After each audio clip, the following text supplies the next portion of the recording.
আল্লাহ নবীর চাচা যান হযরত আব্বাস রাদিয়াল্লাহু তাআলা তিনি রাসূল পাক সাল্লাল্লাহু আলাইহি সাল্লামের শিশুবেলার আলোচনার মাহফিল করেছিলেন। প্রতিবেশী এলাকার মানুষদের ঘরে নিয়ে তিনি এই মাহফিল করেছিলেন। আল্লাহ নবী সেই মাহফিলে উপস্থিত হলেন, হয়ে জিজ্ঞাসা করলেন যে মজলিস কি করছেন, কিসের মজলিস? সাহাবা হুজুররা বললেন, ইয়া রাসূলুল্লাহ হাবিবাল্লাহ, আমরা আপনার শিশুবেলার অর্থাৎ মিলাদের আলোচনা করছি। জোরে বলুন সুবহানাল্লাহ। আল্লাহ নবী বড় খুশি হলেন, হয়ে বললেন, সাহাবারে শোনো, ওয়াজাবাত লাহু শাফাআতি, তোমাদের জন্য শাফাআত ওয়াজিব হয়েছে। জোরে বলুন সুবহানাল্লাহ। সাহাবা হুজুররা জিজ্ঞেস করছেন, হুজুর শুধু আমরা করছি আমাদের জন্য না আরো কারো জন্য? এ বিদ্যালী এলাকার যুব সমাজ ভাইরা, কষ্টের মেহনতের পয়সাতে মিলাদুন নবী করছো, শোনো, আল্লাহ নবী বলেছিলেন পৃথিবীর যে কোনো জায়গায় আমার মিলাদ যারা করবে তাদের জন্য আমি নবীর শাফাআত থাকবে। জোরে বলুন সুবহানাল্লাহ। একটু জোরে বলা যাবে না সুবহানাল্লাহ? খুশি বলা যাবে না? নারে তাকবীর, নারে তাকবীর, আলহামদুলিল্লাহ, ইয়া রাসূলুল্লাহ, ইয়া রাসূলুল্লাহ, আল্লাহ আল্লাহ, জিন্দাবাদ জিন্দাবাদ, আল্লাহ। সেই জন্য আজ আমরা হর সাল নবী পাক সাল্লাল্লাহু আলাইহি মাওলুদুন নবী বানাতে, হর সাল এটা করবেন, এটা আমাদের দায়িত্ব। আম্মা জান হুজুর যেসব ওয়াকিয়াগুলো আমাদেরকে তারিখে হাদিস থেকে পাওয়া যায়, বিভিন্ন কিতাব থেকে পাওয়া যায়, সেই ওয়াকিয়া এই মাহফিলে আলোচনা হয়। আল্লাহ পাক আমাদের এই হুজুরের মিলাদের মাহফিল যে উদযাপন করছি, আল্লাহ কবুল করে নেন, বলুন আল্লাহুম্মা আমিন। আরেকটু আগিয়ে চলুন, হযরত আবু বকর সিদ্দিক রাদিয়াল্লাহু তাআলা আনহু। প্রথমেই এই জিনিসটার বিষয় একটু বলে নিই, তারপরে ওয়াকিয়ার দিকে যাচ্ছি। হযরত আবু বকর সিদ্দিক রাদিয়াল্লাহু তাআলা আনহু নবী পাক সাল্লাল্লাহু আলাইহি সাল্লামের আউয়াল খলিফা। وقال أبو بكر الصديق من أنفق درهما على قراءة مولد النبي صلى الله عليه وسلم كان رفيق في الجنة। حضرت अबू बकर सिद्दीक ने फरमाने लगा, अगर कोई साहब 1 दिरहम मौलूद नबी के लिए खर्च कर ले, काना रफीक फिल जन्नत, वो शख्स अबू बकर सिद्दीक ने फरमा रहे हैं हमारे जन्नत की दोस्त बन जाएंगे। बोलिए सुभान अल्लाह। 1 दिरहम যদি আমরা ঈদে মিলাদুন নবীতে খরচ করি, তাহলে সিদ্দিক আকবরের কওল সে জান্নাতে সিদ্দিক আকবরের রাদিয়াল্লাহু তাআলা হুজুরের বন্ধু হয়ে যাবে। জোরে বলুন সুবহানাল্লাহ।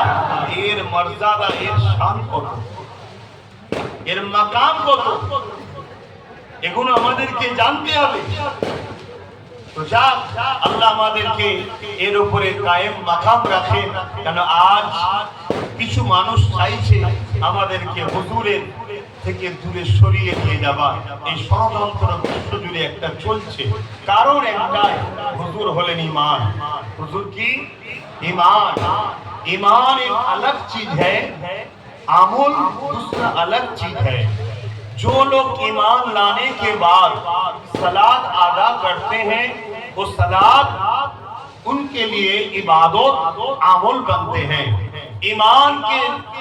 ईमान अगर नहीं है, अगर सलात अदा कर ले, वो सलात अदा करना बेकार है, कोई काम में नहीं आएगा। पहले ईमान लाना होगा। ईमान आका पर आदब और मोहब्बत के नाम ईमान है। बोलिए सुभान अल्लाह। ईमान आका की निस्बत के साथ है। अमल ये हमारे ड्यूटी है। पहले अगर जब नहीं मिले तो ड्यूटी कर ले, उसके लिए महीना में सैलरी नहीं मिलती।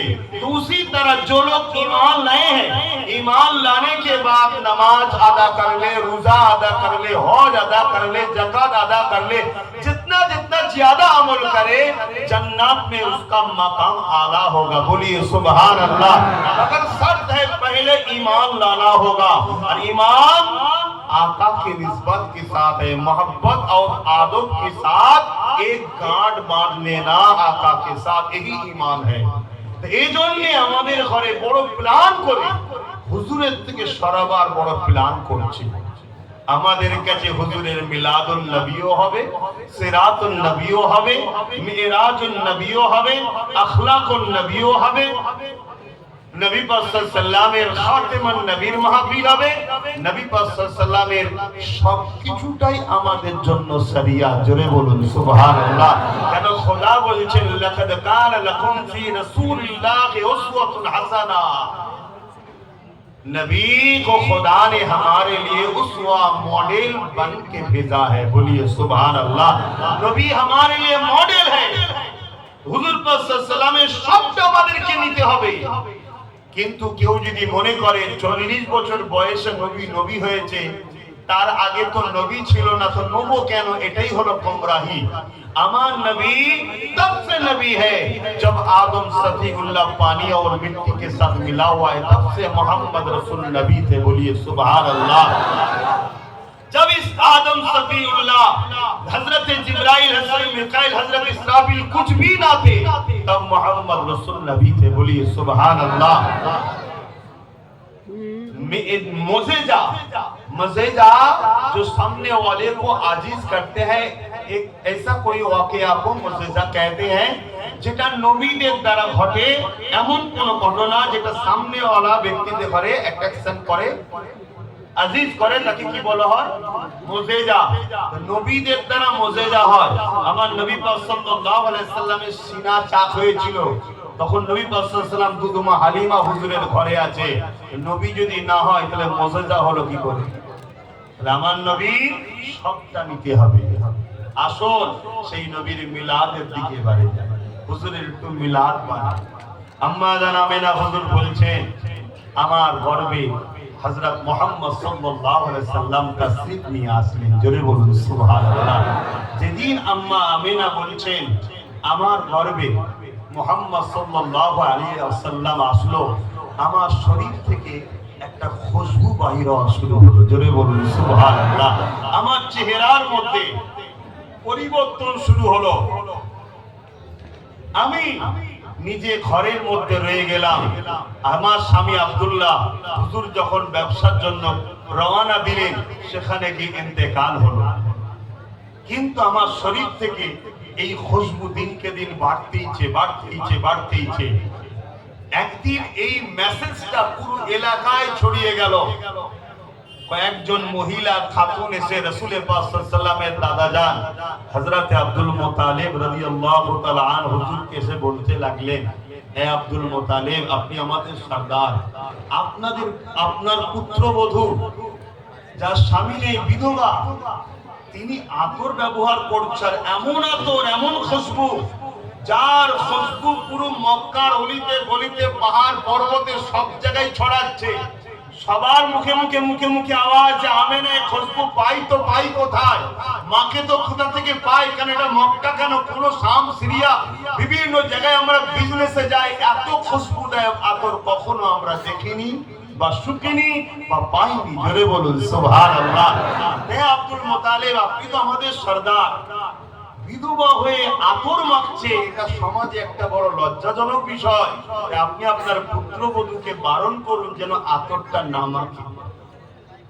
আল্লাহ নবী দাদাজান হযরত আব্দুল মুত্তালিব রাদিয়াল্লাহু তাআলা আন, এজন্য রাদিয়াল্লাহু বললাম তিনিও ঈমানদার ছিলেন। বলুন সুবহানাল্লাহ। কেউ তো আমার নবীর আব্বা